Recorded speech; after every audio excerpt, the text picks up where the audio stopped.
Morning, everybody. It is Dave and it's Bo, and we're headed in to the rose garden this morning. And it's a beautiful overcast day here in what usually is sunny Southern California. I'm going to walk you through the rose garden, how it looks right now. We haven't had any rain, and we definitely haven't had any snow, but the night temperatures are now up around the mid 40s. Day temperatures in the 60s, and that is all that we have right now. We're supposed to hit 70 in about another 10 days, according to the long range forecast. Some cool things that are happening. We've got some Scilla coming up. Again, one of my favorite bulbs, easy to grow. It naturalizes, meaning that it comes back year after year, and I have had these in the yard since 1986, 87. I mean, they've been here a long time, and we will definitely see those in other parts of the garden as well. Look at all those irises. Almost call them lilies, but they are bearded iris. Lilies will be coming up later in the year. We got some more roses pruned back. We got some more debris moved away.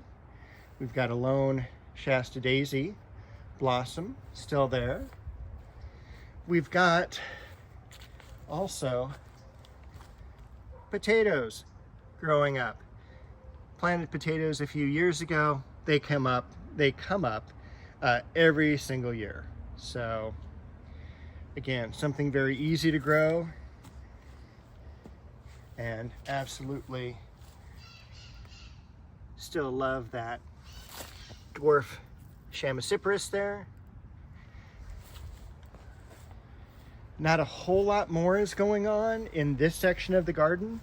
I did move the rose that was here, Caroline de Monaco, because it just got too tall and it really was kind of that old-fashioned garden type.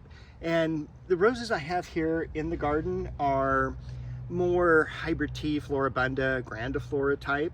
So the structure didn't really work and it kind of blocked this area. So I did dig it up. That's out in the front yard, and we'll head out there sometime. But I planted the blue girl, and I always wanted a blue rose. So that is what is there now. And I'm gonna also move the Westringia. There's Bo there. And that's gonna go probably just on the other side of the apple tree to give some height before we get to the ligustrum. Everything else here is growing really well. The only thing I had some frost damage on was the begonia here, and I did pull those leaves off, but look at that hemlock looking beautiful, loving this weather. English daisies. I cut back the scabbiola. Back here was the chocolate cosmos, and I did move the bronzajuga, mahogany, I believe is the varietal name there, over to this side. And then I really loved the contrast of that juniper over here. Now, one thing I will show you is that this rose over here,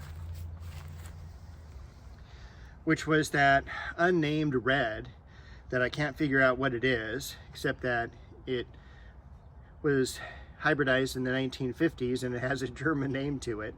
But this rose here is leafing out, and I was concerned because it was an older rose. It had been in that position for a long time in the garden, and I cut off a lot of roots when I moved it. But it's leafing out.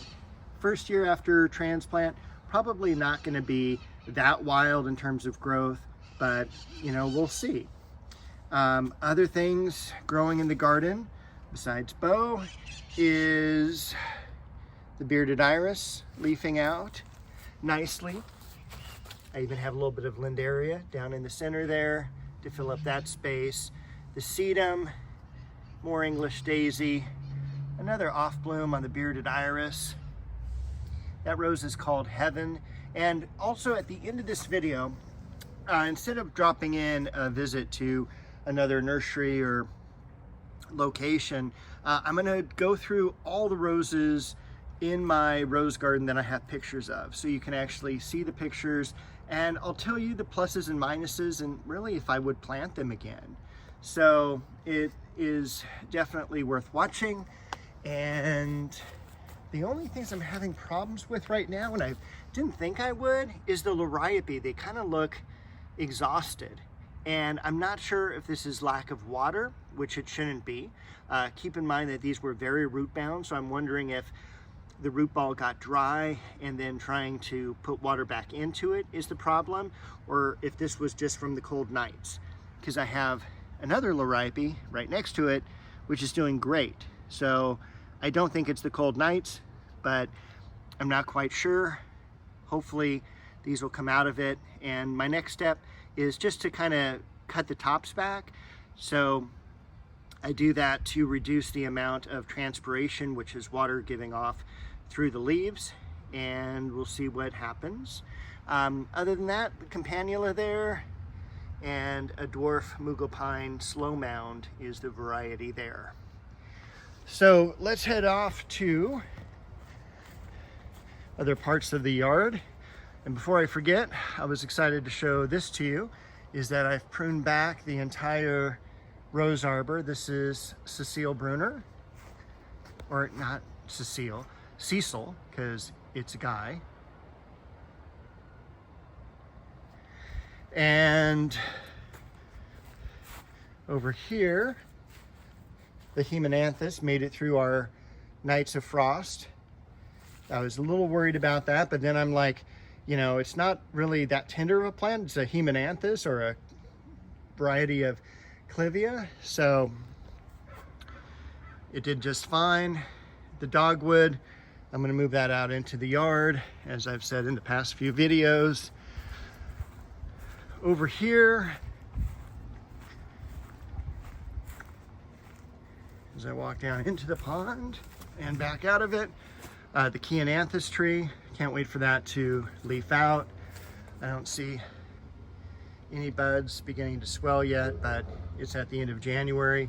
My recording date, January 18th, 2024. The Disigothica, the Falcerolia out back, looking good. The Jatropha dropped some leaves. That's the plant in the center between those two variegated plants. The Pittosporum on either side, and then the gardenias around the base of the tree. Our normal everyday orange flowering Clivia, and I shouldn't say normal because really this is an outstanding plant, and it's just, I mean, I got that in a 5-gallon container that was left over from a landscape job, and it's one of my favorite plants, and it's been here for at least 25 years. The Japanese maple, Bloodgood is the variety. There's Bo there, and that's all been cleaned, and don't know how well that comes up in the video, but you can kind of see how it's vase shaped looking at it from atop. That's what you want to do. You want to air out the center and keep with several main canes. Keep in mind, it's just like you want a bird to be able to fly through it. Now we've got the Elizabeth magnolia here. That's going to be yellow flower. That's going to be planted right off there to the right. So my idea is, you know, a pathway kind of going through the yard. Other things I bought this week, a couple awesome things. One is this Japanese maple, which is a beautiful leafed Shishigashira is the cultivar name, and that came from San Gabriel Nursery. Then I also got this, which is awesome, and it looks like almost like a Christmas tree. This is the Styrax that I've been wanting, Japanese snowball. So it's like Styrax japonica, and it's going to have flowers that are pendulous. They're going to fall down. So I'm really looking forward to this leafing out and blooming. Last year, San Gabriel Nursery only had 4 of these. They were in a 2-gallon container, and they were like $160. This year, they had these large 5 gallons. also $160. So, I mean, and look at how perfect that is shaped. I couldn't be happier. Where am I going to put it? I don't know yet, but you'll find out. Now, what I did do this week, and where I spent most of my time, is on this border here. So you can see I went in, pulled out tons of debris. I mean, you're just amazed. I mean, look at how beautiful that wall of ivy is. I've got that cut right back to the fence, and about 8-10 inches from the top of the fence went on the back side of the fence for any of the ivy growing through it. There's just so much work. This is Gemini tree rose. I pruned that back in a couple earlier videos. The beautiful Dahlia, and I've got the Dahlia underneath here as well. The bulb coming up, that's the Amaryllis belladonna. I'll be cutting back the French sorrel. We've got the beautiful variegated Alstroemeria. We've got Beau right in the middle of the camera. This I will be moving. This is where I'm going to put the Shishigashira Japanese maple. And again, this is Gara, but it just got so big. It got like this tall, and that was just too big for this area. Regular heliotrope in the back, a lighter, creamier heliotrope off to the left. Some beautiful osteos. Both of those were cut back as well. And I'm not sure if it's going to come up too well in this video, but we've got some of the Monarda, the bee balm, coming up here as well. So I cut back all the old spent blossoms, and look how much that has spread. That was from about a 2 or 3 inch container that I got from White Flower Farms 2 years ago. So this will be its 3rd year. And if I'm wrong, I'm only off by a year. Maybe it's 4th year. Look at that as well. That is I believe that's a type of euphorbia, and that was a cutting that one of my friends gave me, again, probably close to 30 years ago now. It grew up like 4 foot tall in the container, cut it back a couple of times, and it really kind of had died off, and I just put like 1 or 2 chopped up bits underneath the ground here, and that came up. So super happy that it's still alive and with us. Look at the beautiful ferns coming up through the ivy there. Another Japanese maple. And I'm going to be working more on this area as well. Hopefully being able to make it look as nice as this section over here. So with that, what I want to do is I want to show you all the roses from my rose garden that are in bloom, kind of walk through some of the varieties. All right, so what I decided to do here is go through the main rose varieties I have in the rose garden that I have pictures of, and I'm going to tell you a little bit about them and if I would or wouldn't plant them again. Now, this is Cecil Bruner, and this is the climber that you see when you walk into the rose garden. There's one on either side of the arbor. It is, I should say, the oldest cultivar in my garden. Climbing Cecil Bruner was introduced in 1884, the original bush rose, 1881. And you have small little inch-wide flowers that are absolutely beautiful, flowers en masse, thousands and thousands of blooms. You can't go wrong with it.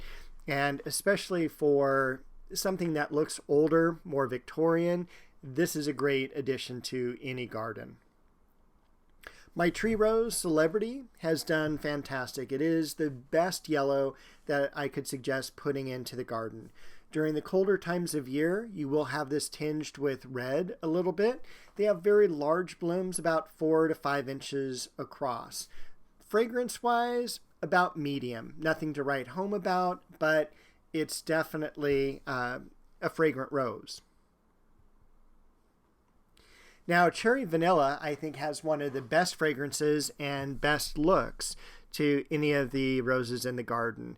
And what I like about this, and this is a hybrid tea form rose, meaning that the stems normally have 1 flower per stem that's about 4 to 5 inches in diameter. Petal count, normally about 35 to 40 is what you see on this flower. heavily fragrant, and I haven't really seen it for sale anywhere else. I got it years and years ago, and it is still one of my favorites. Chicago Peace is a sport of the original Peace Rose that came out in 1945, and Peace is a yellow rose. This one, obviously not yellow, beautiful in terms of its coloring. It is a little bit wider of a rose, probably as much as 6 inches when it is fully open, and it is probably not one I would necessarily recommend. It is disease resistant. It does have some fragrance to it, but as far as reblooming, it's really not as much as I would like to see. Chrysler Imperial is very similar to Mr. Lincoln. So if I was doing a rose garden, I would not do both of them. I would do one or the other. And Chrysler Imperial is a really great rose, very fragrant. There's not much more to say about this. It is subject to some disease, some rust, some downy mildew, but overall, it's a good standard red rose for the garden. Color Magic has larger blooms than we would normally see.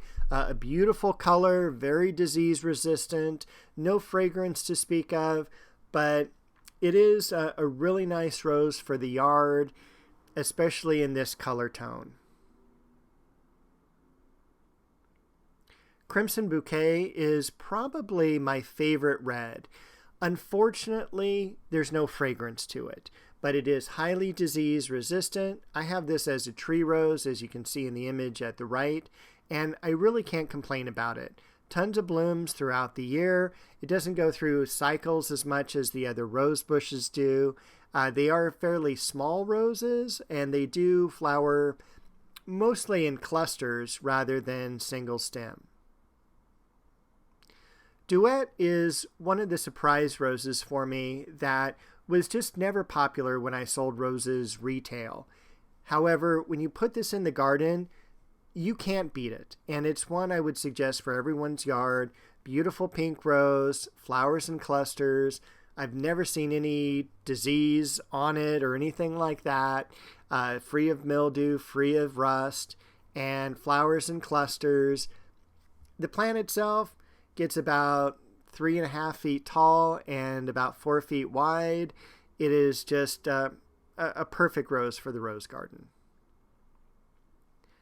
Alina is also one of those roses that I really don't see anywhere, but it is absolutely stunning, and it's kind of a creamy white is how I would expect to define that color.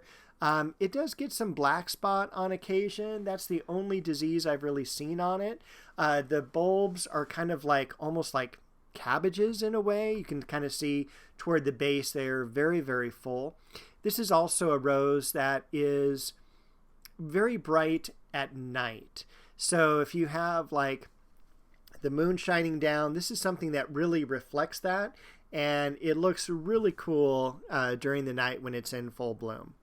I do wish that it bloomed a little bit more often. It does tend to bloom in cycles, generally all at once, and then it gets cut back and it takes a really long time to rebloom. And you generally only get 2 of those a year compared to most roses. You should be getting about 4 bloom flushes. 49er is a rose I picked up probably for $5.99 at a Home Depot when they would sell boxes and boxes of bare root roses.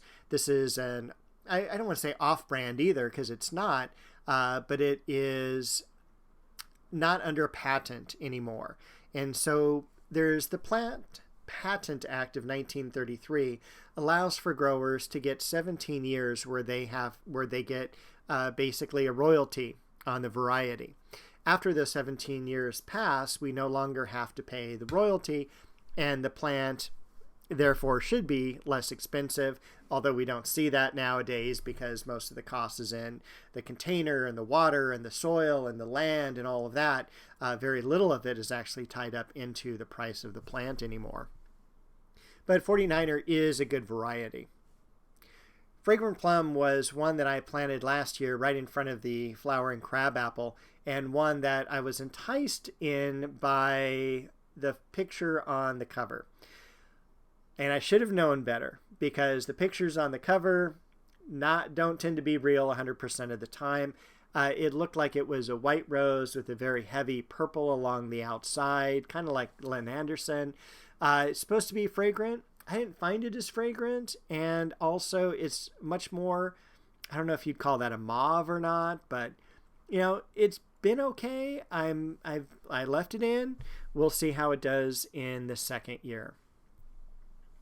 Garden Party, also an older variety of rose. And by the way, I did take all these pictures personally, so there's no, photography tricks or anything like that. Look how beautiful that image at the left is with that rich dark foliage. The new foliage does come out really nice and dark. The fragrance, there is none, so don't worry about that. But for whites, this is really one of the better whites to go with. Very disease resistant and reblooms pretty frequently. High pinpoint on the buds when they first open, and again, one that I would definitely replant, and one that is a little bit older. I think this is from the 1950s or 60s.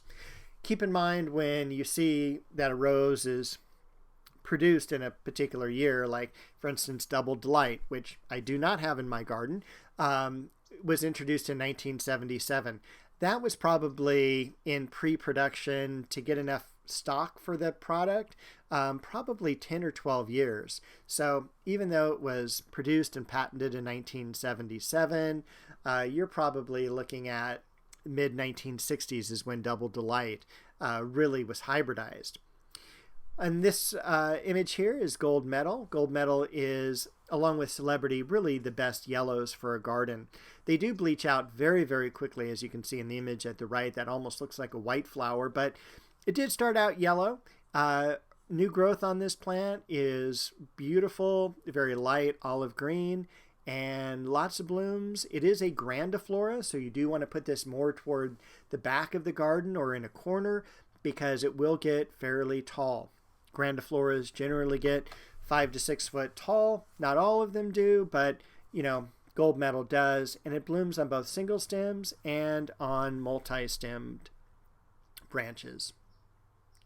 Heaven, the jury's out on this. I like it because it's fast growing. It's a very nice light pink. There is no fragrance, and the disease resistance isn't really that great. However, I do not have it in the best area. It is underneath the bay tree, and so it gets a little bit more shade than normal. Helen Trauble is, if you follow the channel, one that I took out this year. Helen Trauble is from the 1950s. I think it's 1956 is when this was introduced. It is named after the famous opera singer. It is very, very fragrant. It has a low ARS rating. Now, when you look some of the roses up, they will give you an ARS rating, and I think it's on a scale from 1 to 10, and most of that rating is how strong the stem is for when they're exhibited. Helen Trauble gets a very low rating. I think it's literally in the 5s. And it's because the stems are very weak and the flowers tend to hang down a little bit rather than being very upright like you would see with Touch of Class or Gold Medal or Heaven. And that really brings the number down on it. It is very disease resistant. I have not had mildew, rust, black spot on any of that variety of rose, and I would definitely plant that again. It's a beautiful apricot. Judy Garland, also another fun rose, multicolor, very disease resistant, gets about 2 feet tall. Just Joey, a beautiful apricot as well, large bloom, 4 to 5 inches, and disease resistant foliage. I don't remember any fragrance on this rose here. Lynn Anderson is one of my favorites in the garden, and I would definitely replant this one. You can see very much a true bicolor in terms of the rose itself. As you see in the image at the left, it can flower in clusters, but most of the time it is just single blossoms, as you see in the image at the right. It is also a rose that had a tree taken out, and one of the major branches fell on this rose bush, and it knocked all the stems down except for one. And the image at the right shows you that that's just one stem of what would normally have been 3 times as large of a plant. So it's a very vigorous plant, and Lynn Anderson is just terrific. Margaret Merrill is also a beautiful rose. It's a white rose, fairly small blossom, 2 to 3 inches across, very disease resistant. It is classified as a floribunda. It gets a little bit taller, doesn't bloom as much as other floribundas like iceberg or French lace, but definitely worth being in the garden. Oklahoma is Oklahoma. It's very similar to Chrysler Imperial. It's very similar to Mr. Lincoln. In fact, I believe all 3 of them have the same heritage or parentage, and there's very little difference between them. Perfect Moment is one that I just put in last year, kind of USC football colors there, but it is a good rose for the yard. Again, this is just my 2nd year that I've had it. The jury is still out. You can see some spotting on the leaves here that most likely got hit by some rain or the sprinkler. And high center point, great for cut flowers, not much in terms of fragrance. Rio Samba is classified as a floribunda. However, very few flowers are born in clusters, which is what floribundas normally are. This is a rose that is prone to disease. It gets rust, it gets mildew, it gets black spot very easily. Make sure I would plant this only if you were in hot climates. I would also only plant this if this was a full sun location where other plants are not nearby to shade it. So, but other than that, it is a beautiful bloom, and especially one of the best roses that has a fall bloom. Sonia, again, a beautiful pink rose, very disease resistant, no fragrance, but a very great cut flower. Sterling Silver, one of the names that, when you think about roses, it's Charlotte Armstrong, it's Double Delight, and it's Sterling Silver. Sterling Silver has been around since the 1950s. It is the first of that real lavender, or what they call blue color. It is very, very fragrant. It can have some disease problems, I'm sure, in other climates, but in Southern California, I haven't seen that. I've never had anything go wrong with this rose. Again, it's ranked fairly low from the American Rose Society, the ARS number. Again, it's because of the strength of the stem holding up the flower is more on the weak side, and it kind of more flops than anything. Sunrise Sunset, I just moved that into the backyard. You can see some rust damage already at the left on that foliage where the leaf is kind of speckled, but you cannot beat that bloom. It is so beautiful, and I can't wait to see it in its new location in the rose garden instead of the front yard.